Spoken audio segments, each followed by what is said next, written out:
ശരി, ഏതായാലും നിർണായകമായ ഇടപെടലാണ് ഹൈക്കോടതിയുടെ ഭാഗത്തുനിന്ന് ഉണ്ടായിരിക്കുന്നത്. ശ്യാം ദേവരാജ്, ഞങ്ങളുടെ ലീഗൽ കറസ്പോണ്ടന്റ്, വിവരങ്ങൾ നൽകുകയായിരുന്നു. മുണ്ടക്കൈ ചൂരൽമല പുനരധിവാസം വൈകുമെന്ന ആശങ്കയുണ്ടെന്ന് സംസ്ഥാന സർക്കാർ. ആവശ്യമായ രേഖകൾ നൽകിയിട്ടും കേന്ദ്ര സഹായം ഇതുവരെ ലഭിച്ചില്ലെന്ന് റവന്യൂ മന്ത്രി കെ രാജൻ നിയമസഭയിൽ അറിയിച്ചു. താൽക്കാലിക സഹായം പോലും കേന്ദ്രം അനുവദിച്ചില്ലെന്ന് പ്രതിപക്ഷ നേതാവ് വി ഡി സതീശനും സഭയിൽ കുറ്റപ്പെടുത്തി.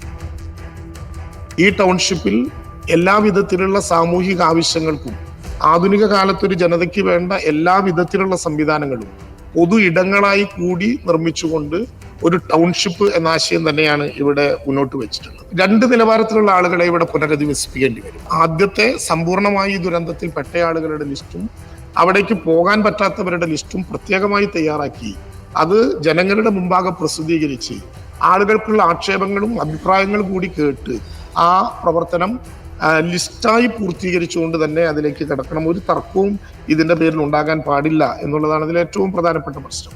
കേന്ദ്ര ഗവൺമെന്റിന്റെ സഹായം നേരത്തിന് ലഭിക്കാൻ ആവശ്യമായിട്ടുള്ള എല്ലാ വിവരങ്ങളും കേരളം ലഭ്യമാക്കിയിട്ടുണ്ട്. അത് വൈകുന്നു എന്ന അംഗങ്ങളുടെ അഭിപ്രായത്തിനോട് ചേർന്ന് നിൽക്കുന്നു. ദുരിതാശ്വാസ പ്രവർത്തനങ്ങൾ പൂർത്തിയാകുന്നതുവരെ പ്രതിപക്ഷത്തിൻ്റെ പൂർണ്ണമായ പിന്തുണ ഉണ്ടാകും എന്ന് ഞാൻ ഈ സഭയ്ക്ക് ഉറപ്പു നൽകുകയാണ്. പ്രധാനമന്ത്രിയുടെ സന്ദർശനത്തിന് ശേഷം നമ്മൾ വലിയ ഒരു സഹായം ഉണ്ടാകും എന്ന് പ്രതീക്ഷിച്ചു.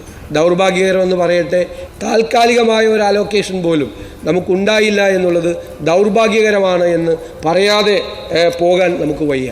പ്രകൃതിയെ നമുക്ക് തടുത്തു നിർത്താൻ പറ്റില്ല, പക്ഷേ പ്രകൃതി ഉണ്ടാക്കുന്ന ആഘാതങ്ങളെ മിറ്റിഗേറ്റ് ചെയ്യാൻ, അതിനെ ലഘൂകരിക്കാൻ നമുക്ക് കഴിയും.